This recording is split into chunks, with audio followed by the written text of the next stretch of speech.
But first, were U.S. intelligence officials close to capturing one of the hijackers before Tuesday's attack? It's an important question. Joining us in Washington, D.C. is Major General Paul Vallely. He's Deputy Commander of the U.S. Army. He's getting daily updates from the White House.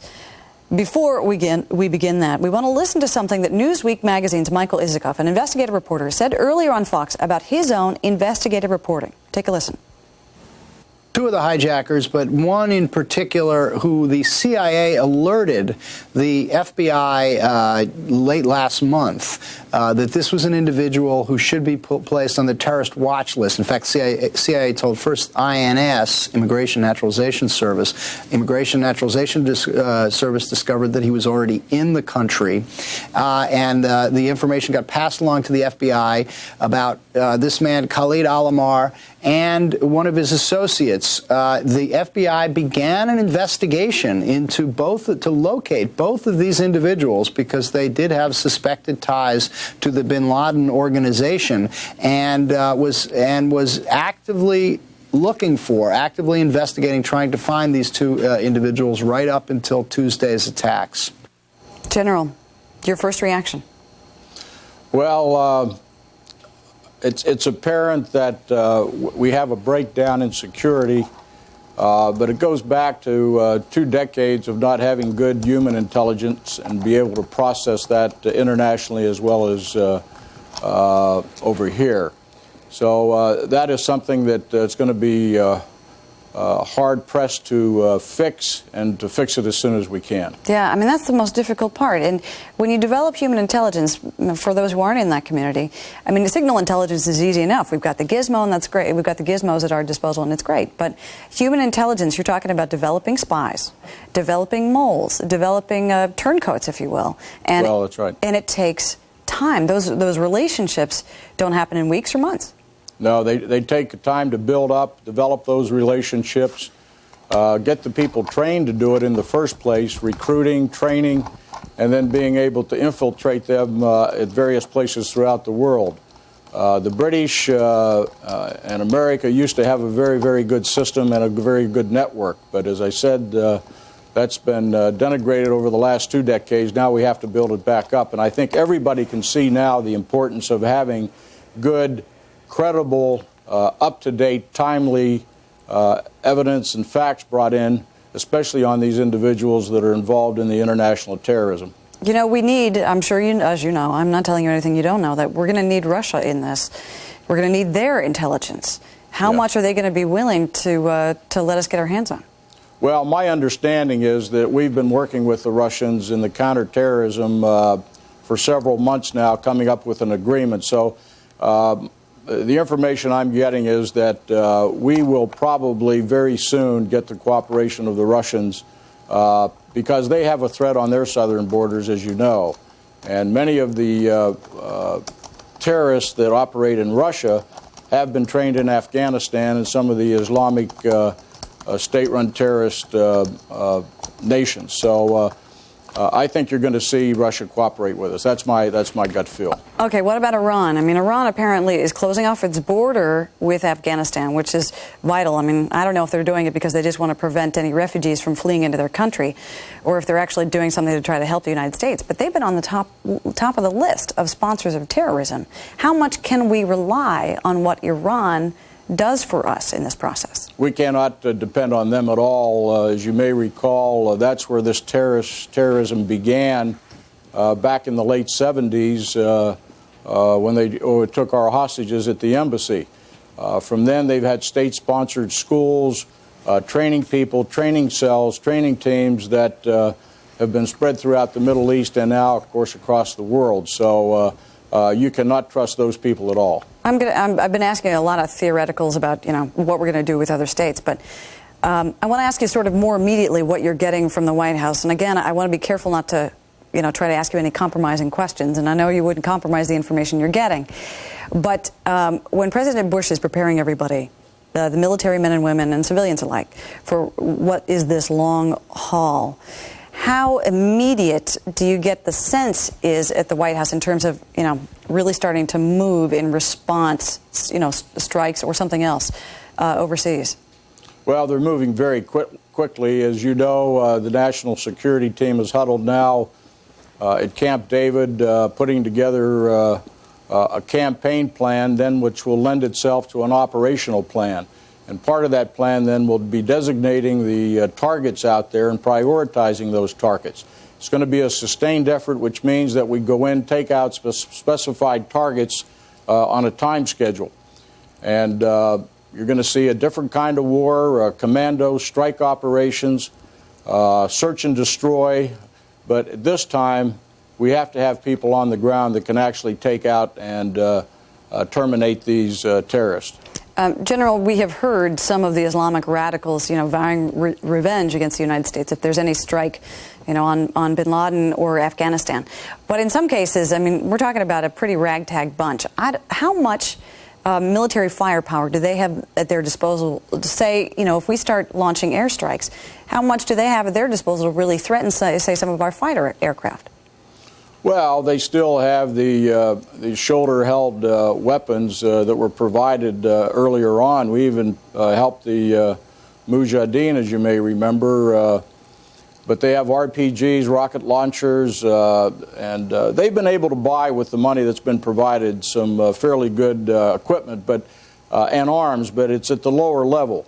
What's happening at the upper level, of course, is the missiles that are being developed by Iraq and Iran, which nuclear weapon can be put on them. And the American people should know that's true. That's why missile defense is absolutely critical to our country.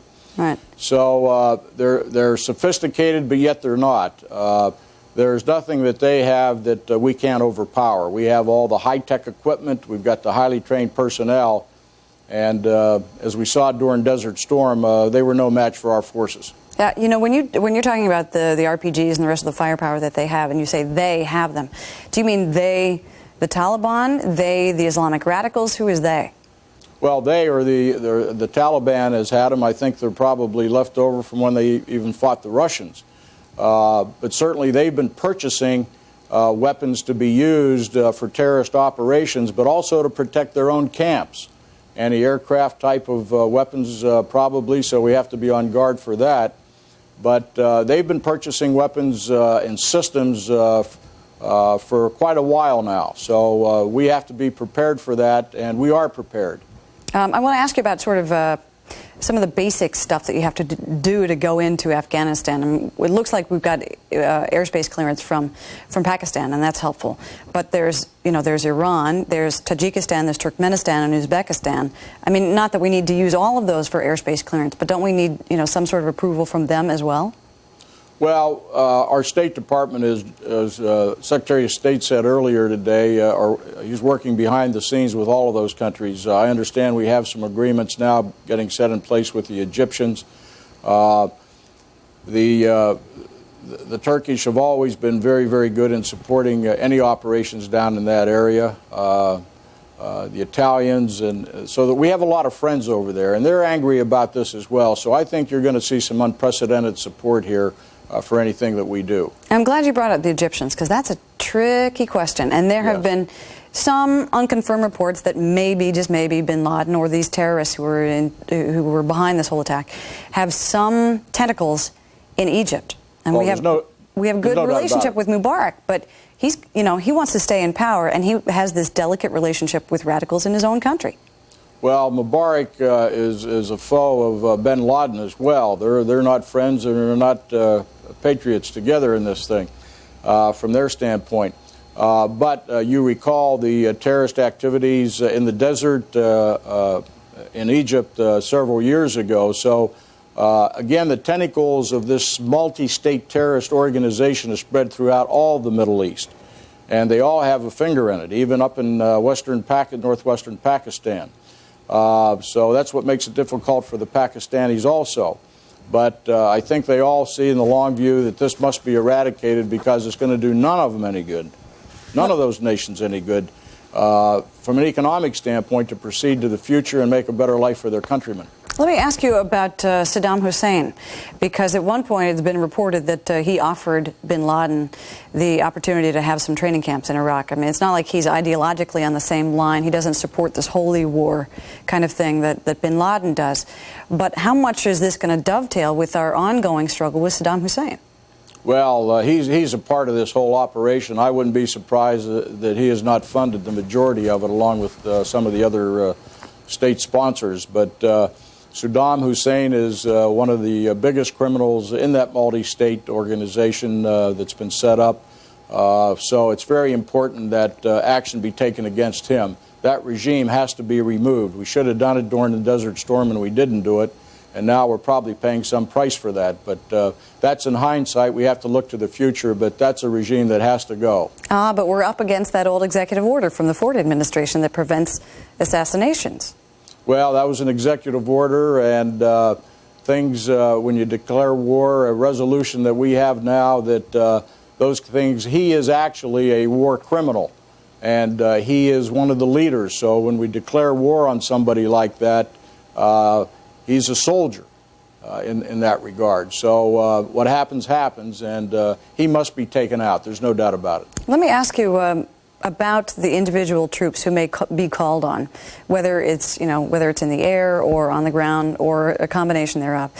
When it gets to military strikes or what else it is we do, how concerned are you about the personal security of Americans? Should we have to stage people over in Pakistan, rather, for instance? Because we know that there are some supporters of bin Laden who are across the border in Pakistan.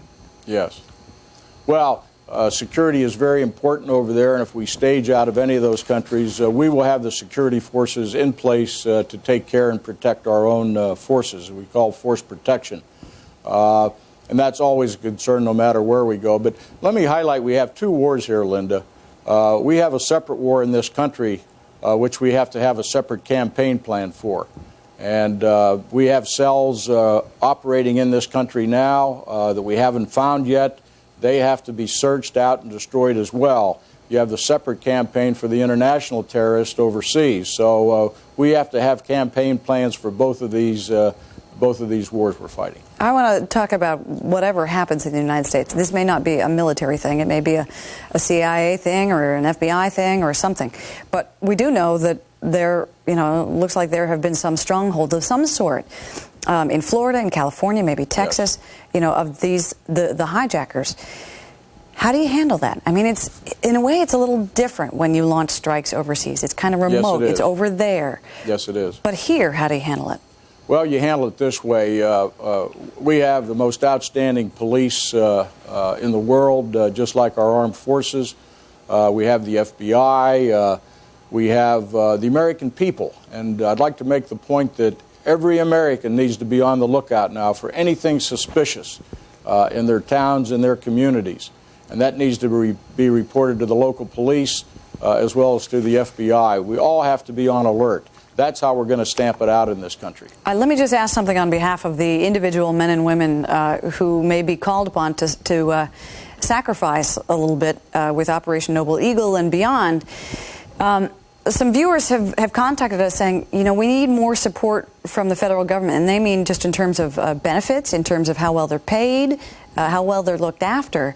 We talk about call-ups and firepower and all that sort of stuff. Is somebody in Washington cognizant that we might need to give much more support to the individual men and women and their families? Yes, they are cognizant of it. They've been working on it. They've been working on better plans for housing to get our soldiers and sailor and airmen off of food stamps. So some of the money that's being allocated will be for taking better care, and even in the current budget, to take better care of our personnel. And that needs to be done because that's very important for morale, especially when a wife has to see her husband or a husband has to see her wife go overseas and serve her country and serve in harm's way. It's very important that we take care of those people back home, and there are plans working to do that and do a better job at it. Major General Paul Vallely, Deputy Commander of the U.S. Army, we thank you very much, sir, for being with us tonight. Thank you very much.